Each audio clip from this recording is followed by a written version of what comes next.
Hello everyone, welcome back to the RN45 education. एक बार फिर से आप लोगों का स्वागत है इंग्लिश ग्रामर में। मैं पढ़ा रहा हूँ आप लोगों को auxiliary verb part number 5 use of May and white. इससे पहले मैं आप लोगों को 4 पार्ट पढ़ा चुका हूँ। पार्ट 1 में आप लोगों ने देखा था यूज़ ऑफ कैन, दूसरे पार्ट में यूज़ ऑफ कुड, तीसरे पार्ट में यूज़ ऑफ कुड हैव और चौथे पार्ट में use of will be able to. ये चारों पार्ट मैं ऑलरेडी पढ़ा चुका हूँ। तो आज मैं डिस्कस करने वाला हूँ use of May and white. तो सबसे पहले यूज़ ऑफ मे यानी मे का प्रयोग आप लोग कहाँ और कैसे करेंगे, सबसे पहले इसे पढ़ेंगे। तो मे का प्रयोग कहाँ किया जाता है?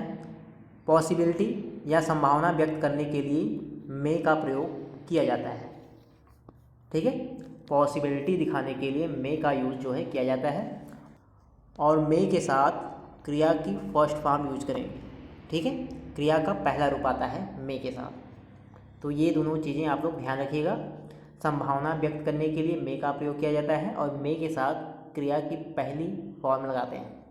जैसे एग्जाम्पल देखिए, जैसे पहला एग्जाम्पल देखिए, उसे तुम्हारा पता मालूम हो सकता है या मालूम होने की संभावना है। ठीक है, तो संभावना व्यक्त करने के लिए मे का यूज़ करते हैं और मे के साथ क्रिया की पहली फॉर्म का यूज़ करेंगे। तो यहाँ पे देखिए, ही मे नो योर एड्रेस, उसे तुम्हारा पता मालूम हो सकता है। तो यहाँ पे मे का यूज़ किया गया है और यहाँ पे नो यानी क्रिया का फर्स्ट फॉर्म यहाँ पे यूज किया गया है। ठीक है, ही मे नो योर एड्रेस, उसे तुम्हारा पता मालूम हो सकता है। जैसे दूसरा एग्जाम्पल देखिए, यह एक अच्छी कल्पना हो सकती है लेकिन यह व्यवहारिक नहीं है। तो यहाँ पे देखिए, यह एक अच्छी कल्पना हो सकती है। ठीक है, तो यहाँ पे भी पॉसिबिलिटी जो है दिखाया गया है, इसलिए यहाँ पे भी मे का यूज करेंगे। It may be good idea. ठीक है, तो यहाँ पे मे का यूज किया गया है। ठीक, इट मे बी और यहाँ पे देखिए बी। ठीक है, ये है क्रिया की first form. It may be good idea but it's not practical. तो ओवरऑल आप यही कह सकते हैं कि मे का यूज करेंगे संभावना व्यक्त करने के लिए और इसके साथ क्रिया की पहली फॉर्म का यूज करेंगे। जैसे तीसरा एग्जाम्पल देखिए, तीसरा एग्जाम्पल है हमें देर हो सकती है। ठीक है, यहाँ पे भी पॉसिबिलिटी है, संभावना व्यक्त की जा रही है, वी मे बी लेट। ठीक है, चौथा एग्जाम्पल देखिए, वह घर पर हो सकता है। तो यहाँ पे भी संभावना व्यक्त की जा रही है, इसलिए यहाँ पे भी मे का यूज किया गया है, ही मे बी एट होम।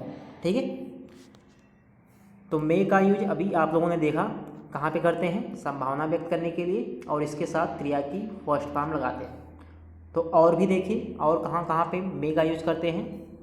और अगर मे की यूज की बात करें तो मे का प्रयोग जो है अनुमति जो है देने या लेने के लिए भी किया जाता है। मे का यूज़ अनुमति देने या लेने के लिए भी करते हैं। जैसे एग्जांपल देखिए, पहला एग्जांपल है क्या मैं अंदर आ सकता हूँ, दूसरा है माँ क्या मैं तैरने जाऊँ, तीसरा क्या मैं यहाँ बैठ सकता हूँ, चौथा क्या मैं अब जा सकता हूँ। तो इन वाक्यों से यही पता चलता है कि इसमें जो है अनुमति देने या लेने का भाव प्रकट हो रहा है। तो ऐसे वाक्यों में भी मे का यूज़ करते हैं। जैसे पहला देखिए, क्या मैं अंदर आ सकता हूँ, तो इसका हो जाएगा मे आई कम इन, मे आई कम इन। ठीक है, दूसरा है माँ क्या मैं तैरने जाऊँ, मे आई गो स्विमिंग मॉम। ठीक है, मे आई गो स्विमिंग मॉम। ठीक है, तीसरा है क्या मैं यहाँ बैठ सकता हूँ, तो इसका हो जाएगा मे आई सिट हियर। ठीक है, ये सारे वाक्य जो हैं इंट्रोगेटिव सेंटेंस हैं, इसलिए यहाँ पे मे का यूज जो है पहले देखने को मिल रहा है। ठीक है, जैसे चौथा है क्या मैं अब जा सकता हूँ, इसका हो जाएगा मे आई गो नाउ, क्या मैं अब जा सकता हूँ। ठीक है, तो कहने का मतलब है अनुमति देने या लेने के लिए भी मे का प्रयोग करते हैं। अब कहीं कहीं पर कन्फ्यूजन ये बनी रहती है कि कहाँ पे मे का यूज़ करें और कहाँ पे कैन का यूज़ करें, ये काफ़ी कन्फ्यूजन बनी रहती है। तो अनुमति व्यक्त करने के लिए वैसे तो मे यह सहायक क्रिया नहीं है, लेकिन बोलते समय कई बार अनुमति लेने तथा देने के लिए कैन का प्रयोग अधिक किया जाता है। परंतु औपचारिक सूचनाओं में अक्सर मे का प्रयोग किया जाता है। ठीक है, औपचारिक सूचनाओं में मे का प्रयोग किया जाता है। जैसे एग्जांपल देखिए, अभी आप लोगों को क्लियर हो जाएगा।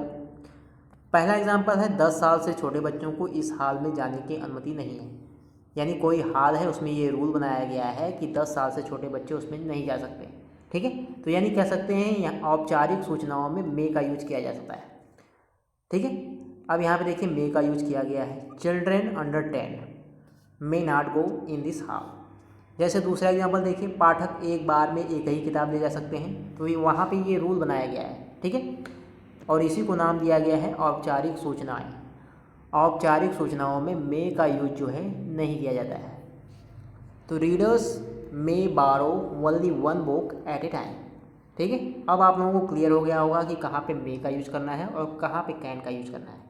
आगे देखिए, और मे का यूज इच्छा व्यक्त करने के लिए भी किया जाता है। और मे के साथ क्रिया की पहली फॉर्म का यूज करते हैं, ये तो पढ़ चुके हैं आप लोग। और इच्छा सूचक वाक्य में लास्ट में आप लोग एक्सक्लेमेटरी मार्क का यूज करेंगे। ठीक है। जैसे पहला एग्जांपल देखिए, परमेश्वर आपकी सहायता करें। दूसरा है परमेश्वर आपकी रक्षा करें। तीसरा परमेश्वर हमको माफ़ करें। तुम्हें लंबी आयु मिले, तुम्हें समृद्धि मिले, तुम्हें सफलता मिले। ये 6 एग्जाम्पल आपके सामने लिखे गए हैं। इन 6 एग्जाम्पल से यही पता चलता है कि ये एग्जाम्पल जो है इच्छा सूचक वाक्य हैं। इच्छा व्यक्त करने के लिए जो है मे का प्रयोग किया जाता है। जैसे यहाँ पे देखिए, मे गॉड हेल्प यू। तो यहाँ पे देखिए लास्ट में आपका एक्सक्लेमेटरी मार्क लगा हुआ है। ठीक है। और यहाँ पे देखिए हेल्प क्रिया की पहली फॉर्म। दूसरा है परमेश्वर आपकी रक्षा करें, मे गॉड प्रोटेक्ट यू। परमेश्वर हमको माफ़ करें, मे गॉड फॉरगिव अस। तुम्हें लंबी आयु मिले, मे यू लिव लॉन्ग। तुम्हें समृद्धि मिले, मे यू प्रॉस्पर। तुम्हें सफलता मिले, मे यू सक्सीड। ठीक है। तो इच्छा सूचक वाक्य में भी मे का यूज करते हैं और क्रिया की पहली फॉर्म का यूज करेंगे। ठीक है। और लास्ट में आप लोग एक्सक्लेमेटरी मार्क का यूज करेंगे। आगे देखिए, अब आगे का रूल थोड़ा सा ध्यान से समझिएगा। ये दोनों एग्जाम्पल को ध्यान से देखिएगा।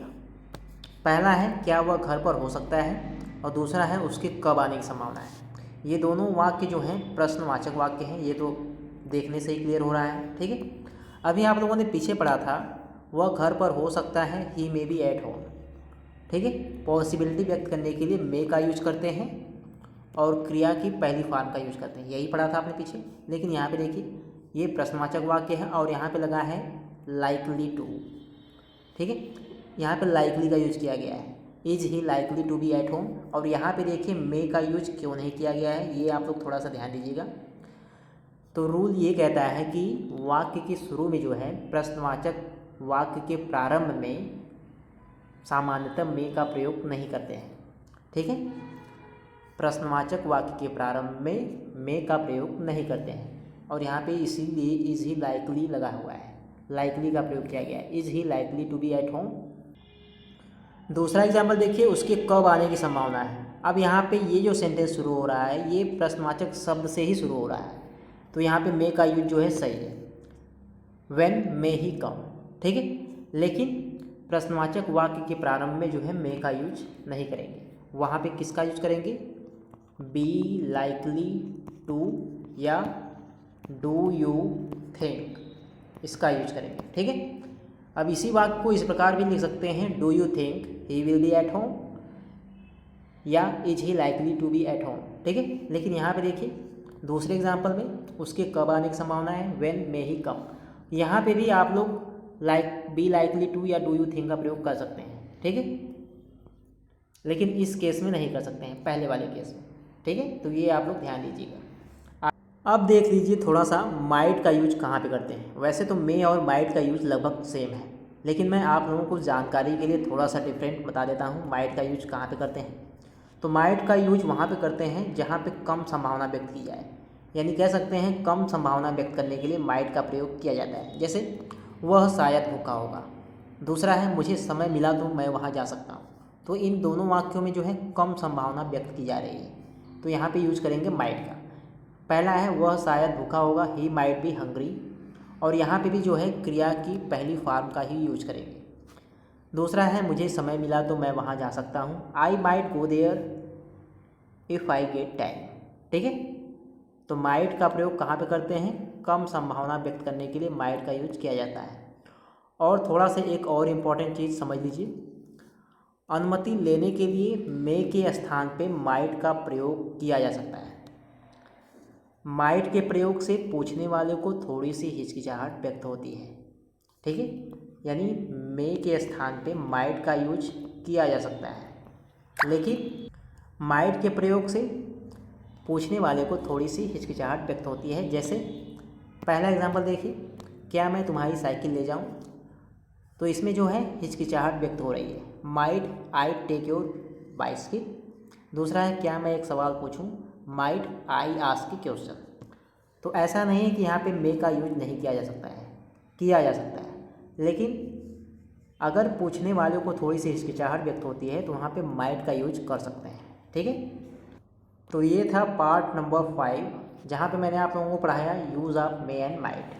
आगे मैं पढ़ाऊँगा आप लोगों को पार्ट नंबर 6 में may have and might have का यूज कहाँ और कैसे करेंगे। ठीक है, तो अगर आप लोगों को आज की वीडियो पसंद आई तो वीडियो को लाइक करिएगा और चैनल को ज़रूर से सब्सक्राइब करिएगा। तो मिलेंगे नेक्स्ट वीडियो में, तब तक के लिए वीडियो देखने के लिए आपका बहुत बहुत धन्यवाद।